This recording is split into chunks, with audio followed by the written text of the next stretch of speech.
Bapa menghendaki penyembah yang menyembahnya dalam roh dan kebenaran, atau dalam teks bahasa Inggrisnya, Bapa mencari penyembah yang menyembahnya dalam roh dan kebenaran. Nah, dari ayat ini ada 2 poin. Yang pertama, Bapa mencari. Nah, kalau Bapa mencari, Bapa yang sudah punya segala sesuatu, yang bisa juga lakukan segala sesuatu, namun masih mencari sesuatu, berarti yang dia cari itu sesuatu yang sangat penting buat dia, sesuatu yang begitu dia perlukan, yang begitu berharga buat dia. Yang dia cari apa, saudaraku?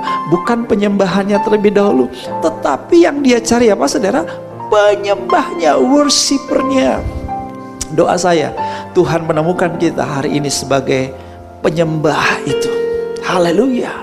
Nah, penyembah seperti apa yang Bapa kehendaki? Penyembah seperti apa yang Bapa cari?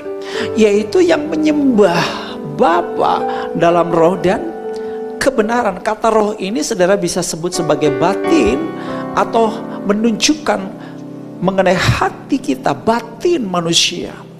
Ya, jadi penyembahan dari hati kita. Hati kita seperti apa? Yang benar atau yang murni. Nah, kualitas hati seperti ini yang Tuhan cari. Jadi penyembahan sejati itu berbicara mengenai sikap hati. Saya ulangi, sikap hati. Sikap hati yang benar, sikap hati yang tulus, sikap hati yang penuh dengan cinta kepada Dia, sikap hati yang murni. Sikap hati seperti ini yang dicari oleh Bapa kita. Jadi saudara, apapun ungkapan penyembahan kita kepada Tuhan, bisa berupa nyanyian, ya, bisa berupa keuangan yang kita persembahkan, bisa juga berupa pengorbanan kita, pelayanan kita, ya, bisa berupa apa saja yang kita lakukan bagi Tuhan, harus dilakukan, harus dipastikan semuanya diberikan dari hati yang benar, yaitu hati yang tulus, hati yang penuh iman, hati yang murni di hadapan Tuhan. Sebab penyembahan bukan bicara mengenai berbagai bentuk dan ungkapan apa yang kita persembahkan buat Tuhan. Bukan. Yang penting dan yang dicari Tuhan bukanlah penyembahannya, tapi penyembahnya, yaitu saudara, hatinya yang benar, hatinya yang mencintai Dia, hatinya yang penuh dengan percaya, yang murni. Itu yang Tuhan cari. Kepada sikap yang meninggalkan diri, kepada sikap yang tidak memuliakan Tuhan, Tuhan cepat sekali bereaksi. Ini yang terjadi kepada Nebukadnezar. Sudah bisa baca dalam Daniel pasal 4, dikisahkan mengenai Raja Nebukadnezar yang dihalau dari antara manusia dan tinggal di antara binatang-binatang di padang, dan dia makanannya adalah rumput, tidak bedanya dengan lembu, tidak bedanya dengan sapi atau binatang lain yang memakan rerumputan.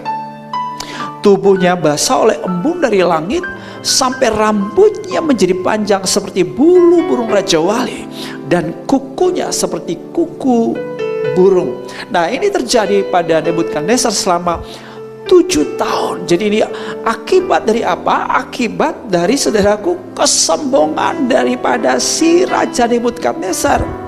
Saat Nebukadnezar sedang berjalan-jalan di istana raja di Babel, di ayat 30 dari Daniel 4 dicatat, ini yang dikatakan oleh raja, bukankah itu Babel yang besar itu, yang dengan kekuatan kuasaku dan untuk kemuliaan kebesaranku telah kubangun menjadi kota kerajaan.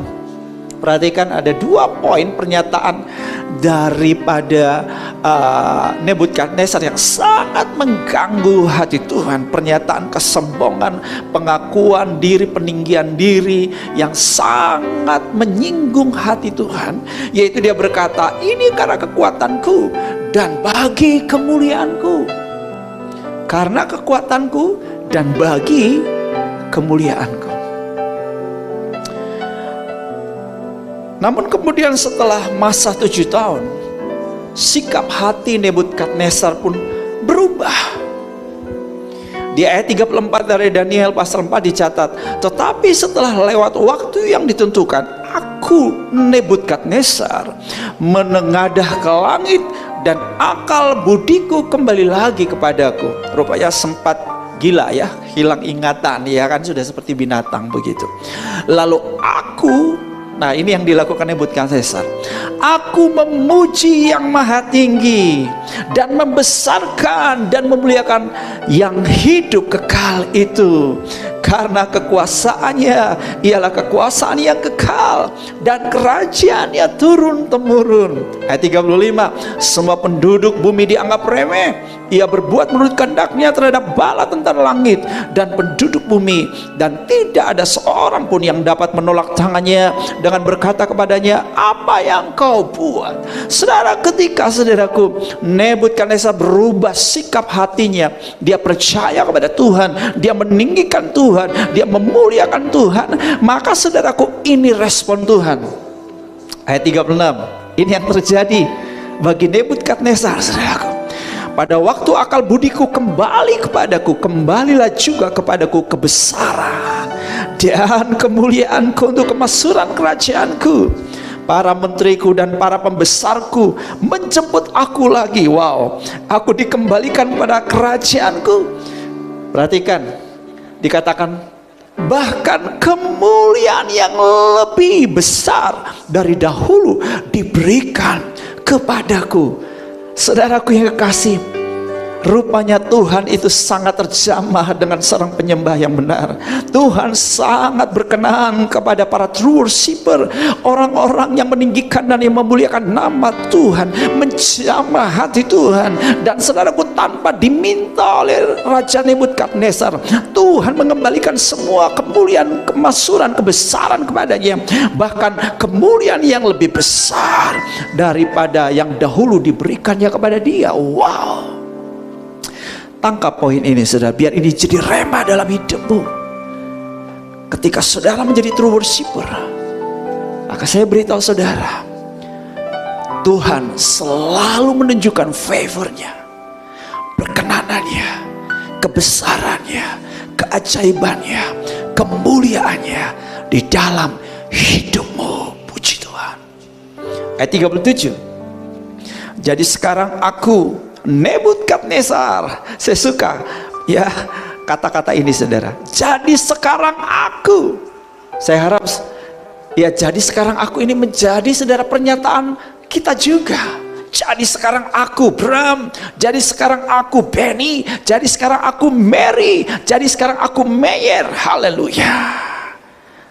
Tapi di sini dijawab Nebukadnezar, terganti dengan namamu, memuji, meninggikan dan memuliakan Raja surga. Haleluya, yang segala perbuatannya adalah benar dan jalan-jalannya adalah adil, dan yang sanggup merendahkan mereka yang berlaku jongkak.